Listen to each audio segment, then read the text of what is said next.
नमस्ते। आने वाले कुछ एपिसोड्स में हम श्रीमद् भागवतम में दिए गए सबसे मिस्टीरियस और ऑ इंस्पायरिंग एस्ट्रोनॉमिकल डिस्क्रिप्शंस की जर्नी पर जाएंगे। इन डिवाइन नरेशंस में यूनिवर्स के स्ट्रक्चर, प्लैनेट्स के arrangement, celestial pathways, sacred mountains, divine regions और पूरी क्रिएशन को गवर्न करने वाले कॉस्मिक ऑर्डर का वर्णन मिलता है। पहले नज़र में ये सिर्फ ज्योग्राफी या एस्ट्रोनॉमी लग सकता है, लेकिन भारत के ऋषि मुनियों ने कभी भी यूनिवर्स को सिर्फ ह्यूमन क्यूरोसिटी सैटिस्फाई करने के लिए डिस्क्राइब नहीं किया। इन कॉस्मिक डिस्क्रिप्शंस के अंदर कॉन्शियसनेस, क्रिएशन, ह्यूमिलिटी और सोल का डिवाइन से कनेक्शन छुपा हुआ है। इन एपिसोड्स में हमेशा ड्रामेटिक वॉर्स, कृष्ण लीलास या डायरेक्ट लाइफ लेसन्स नहीं होंगी, बल्कि ये एक डीपर विजन की तरह आपके सामने आएंगे। एग्जिस्टेंस की सेक्रेड रियलिटी की तरफ आपको लेके चलेंगे। भागवतम हमें याद दिलाती है कि ये क्रिएशन हमारी सोच से कहीं ज़्यादा डिवाइन है, इंटरकनेक्टेड है और मिस्टीरियस भी है। तो जब हम इस सेलेस्टियल जर्नी पर साथ चलेंगे, सिर्फ इंटेलेक्ट से मत सुनिए, वंडर के साथ सुनिए, क्योंकि कई बार स्पिरिचुअल अवेकनिंग एक्शन से नहीं बल्कि क्रिएशन के वास्टनेस को महसूस करने से शुरू होती है। जब सोल साइलेंटली रियलाइज करती है ये यूनिवर्स रैंडम नहीं है, हर जगह डिवाइन इंटेलिजेंस मौजूद है। आज इंसान गैलेक्सीज मेजर कर रहा है, प्लैनेट्स के डिस्टेंस कैलकुलेट कर रहा है और मशीन्स के थ्रू यूनिवर्स के सीक्रेट्स को समझने की कोशिश कर रहा है।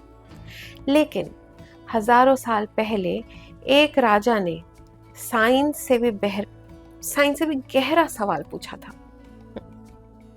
ये यूनिवर्स असल में क्या है और इस वास्ट क्रिएशन में सोल की जगह कहाँ है? ये सवाल सिर्फ एक क्यूरियोसिटी नहीं है, अवेकनिंग से पैदा हुआ एक बहुत गहरा सवाल है जो हमारे वजूद को क्वेश्चन करता है। और शायद आज भी ये क्वेश्चन हम सबके अंदर कहीं ना कहीं छुप कर बैठा है। भारत के एंशिएंट सेजेस क्रिएशन को सिर्फ मैटर नहीं मानते थे, उनके लिए ये यूनिवर्स मैकेनिकल नहीं, सेक्रेड था। हर माउंटेन में कॉन्शियसनेस थी, हर रिवर में डिविनिटी थी, हर प्लैनेट एक स्पिरिचुअल प्रिंसिपल को रिफ्लेक्ट करता था और क्रिएशन का हर रिलिम सोल के किसी डीपर ट्रूथ को रिवील करता था। ये है भुवन कोश की कथा। भागवतम में डिस्क्राइब्ड कॉस्मिक क्रिएशन की कहानी। लेकिन ये सिर्फ ज्योग्राफी नहीं है, ये एक स्पिरिचुअल मैप है। ऐसा मैप जो सिर्फ बाहर के यूनिवर्स को नहीं बल्कि हमारे अंदर छुपे यूनिवर्स को भी रिवील करता है। इन सभी एपिसोड्स के एक सेपरेट प्लेलिस्ट बनवा दूंगी, आप चाहे तो कभी भी उस पर रिविजिट कर सकते हैं। कुछ 5-6 एपिसोड्स लगेंगे ये पूरे जर्नी को कवर करने के लिए। चलिए शुरू करते हैं। बहुत सारी डिवाइन कथाएं सुनने के बाद राजा परीक्षित गंगा जी के किनारे शांत बैठे थे। अब वो पहले जैसे राजा नहीं थे। मृत्यु का एहसास उन्हें अंदर से बदल चुका था। उनका ईगो पिघल रहा था, सत्ता और राजा का मोह धीरे धीरे खत्म हो रहा था। अब उनका मन सिर्फ एक चीज जानना चाहता था, ट्रूथ, सिर्फ सच। वो हाथ जोड़कर बहुत विनम्रता के साथ श्री शुकदेव जी महाराज से कहते हैं, हे गुरुदेव, आपने बताया कि ये धरती वहां तक फैली हुई है जहां तक सूर्य की रोशनी पहुंचती है और जहां तक चंद्रमा और उनके तारे, पूरा मंडल दिखाई देता है। आपने ये भी बताया कि महाराज प्रियव्रत के रथ के दिव्य चक्रों की वजह से 7 समंदर और 7 द्वीप कैसे बने। लेकिन अब मेरा मन इस पूरी क्रिएशन को समझना चाहता है। कृपया मुझे इस यूनिवर्स के पर्वतों, समुंदर, लोक और डिवाइन अरेंजमेंट का डिटेल में वर्णन कीजिए। राजा परीक्षित के इस क्वेश्चन में सिर्फ क्यूरोसिटी नहीं थी, उसमें इनोसेंस थी, सरेंडर था, और इसीलिए स्पिरिचुअल विजडम फ्लो होने लगा। क्योंकि डिवाइन ट्रूथ्स कभी ईगो के सामने रिवील नहीं होते, वो सिर्फ ह्यूमिलिटी के सामने ही खुलते हैं।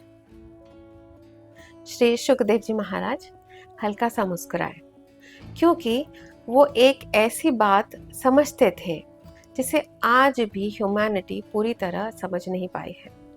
यूनिवर्स को सिर्फ कैलकुलेशंस और लॉजिक से कंप्लीटली समझा नहीं जा सकता। कुछ ट्रूथ्स को सिर्फ ह्यूमिलिटी से एक्सपीरियंस किया जा सकता है।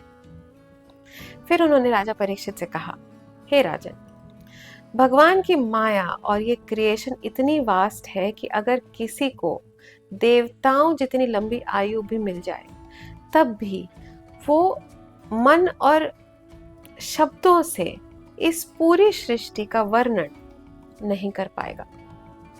लेकिन समझने के लिए मैं तुम्हें इस कॉस्मिक अरेंजमेंट के मेन स्ट्रक्चर्स, मेजरमेंट्स और कैरेक्टरिस्टिक्स का वर्णन करता हूँ, जो हम अगले 5-6 एपिसोड्स में देखेंगे। बस यहीं से शुरू हुआ स्पिरिचुअल लिटरेचर का एक सबसे एक्स्ट्रा ऑर्डिनरी डिस्क्रिप्शन। ये सिर्फ एस्ट्रोनॉमी नहीं थी, ये कॉस्मिक कॉन्शियसनेस का दर्शन था। श्री सुखदेव जी महाराज ने बताया कि हम जिस जगह रहते हैं उसे जम्बू द्वीप कहा गया है, जो क्रिएशन के 7 द्वीपों में सबसे अंदर और सबसे सेक्रेड माना गया है। इसका शेप एक डिवाइन लोटस की तरह है और उसके बिल्कुल सेंटर में स्थित है गोल्डन मेरू पर्वत, जैसे कमल का दिव्य स्वर्णिम कोर। जम्बू द्वीप को 9 बड़े रीजन्स यानी वर्ष यानी जब हम भारत वर्ष कहते हैं तो वो वर्ष होता है।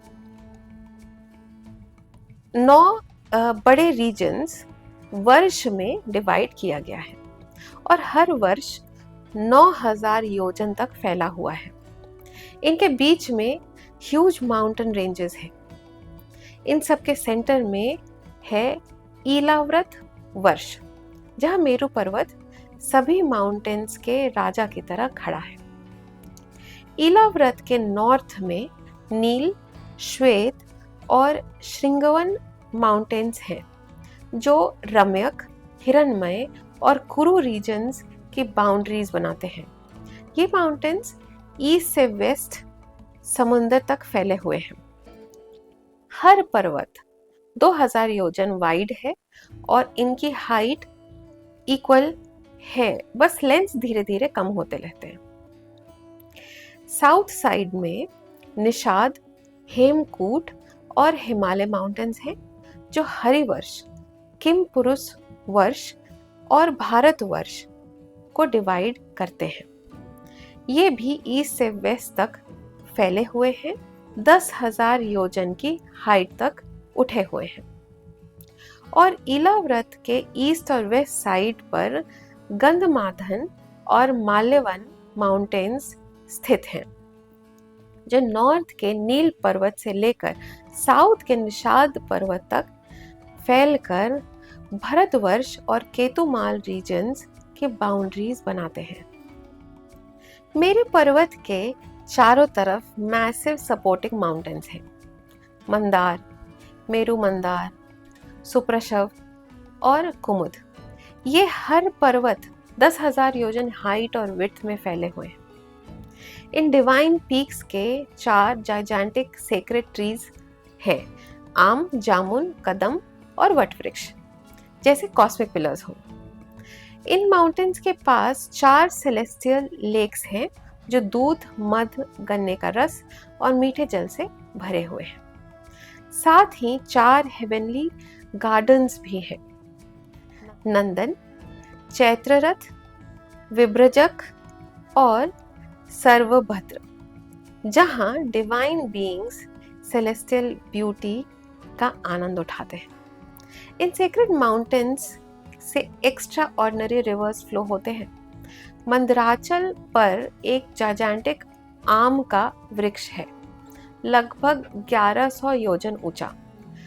जब उसे बड़े बड़े फ्रूट्स उससे गिरते हैं, गिरकर फट जाते हैं, तो उनका सुगंधित लाल रस अरुणोद नदी, अरुणोद रिवर बन जाता है, जो इलाव्रत के ईस्टर्न रीजन्स को नरिश करता है। इसी तरह मेरू मंदार पर एलिफेंट साइज सीडलेस जामुन फ्रूट्स गिरकर फटते हैं और जम्बू रिवर का रूप लेते हैं, जो इलाव्रत के सदर्न रीजन्स को सींचते हैं। सुप्रसव पर्वत पर कदम्ब पेड़ के हॉलोज से मध्य के 5 स्ट्रीम्स निकलते हैं, जो वेस्टर्न रीजन्स को डिवाइन फ्रेग्रेंस से भर देते हैं। कुदुम पर्वत पर सत्वश्लव नाम का बहुत बड़ा वट वृक्ष है। उसकी हैंगिंग रूट्स से विश फुलफिलिंग रिवर्स निकलते हैं, जो दूध, दही, मध, घी, गुड़, भोजन, कपड़े, ये सब कुछ लाइफ के सभी नेसेसिटीज प्रोवाइड करते हैं। ये सेक्रेड स्ट्रीम्स इलाव्रत के नॉर्थ रीजन को नरिश करते हैं। और मेरू पर्वत के अराउंड लोटस के डेलिकेट फिलामेंट्स की तरह 20 और माउंटेन्स खड़े हैं, जैसे कुरंग, कुरोरा, कुसुम्ब, वैकंक, त्रिकुट, शिशिर, पतंग, रुचक, निषिद्ध, शिवनिवास, कपिल, वैदुर्य, हंस, ऋषभ, नाग, कालरंज, ऐसे बहुत सारे, जो मेरू के अराउंड एक मैग्निफिसेंट प्रोटेक्टिव सर्कल बनाते हैं। मेरू पर्वत के ईस्टर्न साइड पर जथर और देवकूट नाम के पर्वत स्थित हैं। ये पर्वत 18,000 योजन लंबा और 2,000 योजन विड्थ और हाइट में है। इसी तरह वेस्ट में पवन और परियात्रा पर्वत हैं, साउथ में कैलाश और करवीर और नॉर्थ में त्रिशृंग और मकर पर्वत स्थित हैं। इन 8 मेजेस्टिक माउंटेन्स से घिरा हुआ गोल्डन मेरू पर्वत क्रिएशन के सेंटर में अग्नि की तरह चमकता है और इस डिवाइन माउंटेन के बिल्कुल बीच पर स्थित है भगवान ब्रह्मा जी की रेडियंट गोल्डन सिटी, स्वयं सृष्टिकर्ता का सेलेस्टियल अडोब। श्रीमद् भागवतम में डिस्क्राइब किया गया भुवन कोश सिर्फ ज्योग्राफी, प्लैनेट्स या कॉस्मिक स्ट्रक्चर का डिस्क्रिप्शन नहीं है। इनके अंदर एक बहुत डीप स्पिरिचुअल मीनिंग छुपा हुआ है। ऋषि मुनि सिर्फ आउटर यूनिवर्स नहीं बल्कि ह्यूमन कॉन्शियसनेस के इनर यूनिवर्स को भी रिवील कर रहे थे। कई तरहों से भुवन कोश सिर्फ सिंबॉलिक है। मेरू पर्वत रिप्रेजेंट करता है डिवाइन सेंटर, वो सेंटर जिसके अराउंड लाइफ रिवॉल्व करना चाहिए। माउंटेन्स सिंबलाइज करते हैं स्पिरिचुअल डिसिप्लिन और हायर अवेयरनेस। रिवर्स रिप्रेजेंट करते हैं डिवाइन ग्रेस और सेलेस्टियल गार्डन्स इनर पीस और हार्मनी को रिफ्लेक्ट करते हैं। डिफरेंट रिलिम्स और रीजन्स सोल के अलग अलग कॉन्शियसनेस स्टेट्स को दिखाते हैं, जिनसे होकर सोल की जर्नी कंप्लीट होती है, उसके थ्रू जाती है। आज ह्यूमैनिटी आउटर स्पेस एक्सप्लोर करना सीख गई है, लेकिन अपने इनर सेल्फ को संभालना अभी भी मुश्किल लगता है। लोग मिलियंस ऑफ माइल्स दूर गैलेक्सीज स्टडी कर सकते हैं, पर कई बार अपने ही मन के साथ पीसफुली बैठ नहीं पाते। इसीलिए भागवतम का विजडम टाइमलेस है। वो हमें याद दिलाता है कि सबसे बड़ी जर्नी बाहर नहीं, अंदर की है। भुवन कोश को समझने का पर्पस सिर्फ एस्ट्रोनॉमिकल नॉलेज लेना नहीं है, बल्कि वंडर, ह्यूमिलिटी और स्पिरिचुअल रिफ्लेक्शन को अवेकन करना है। ये डिस्क्रिप्शंस हमें रियलाइज करवाते हैं कि क्रिएशन रैंडम नहीं है, ये सेक्रेट है, पर्पसफुल है और डीपली डिवाइन से कनेक्टेड है। और शायद इन कॉस्मिक नरेशंस का सबसे बड़ा मैसेज यही है, हम सिर्फ इस वास्ट यूनिवर्स में रहने वाले बॉडीज नहीं हैं, हम इटर्नल सोल्स हैं जो इस डिवाइन क्रिएशन के थ्रू अपने अल्टीमेट सोर्स की तरफ जर्नी कर रहे हैं। नमस्ते, मिलते हैं अगले गुरुवार एक और कथा, एक और दर्शन, एक और जीवन की रोशनी के साथ।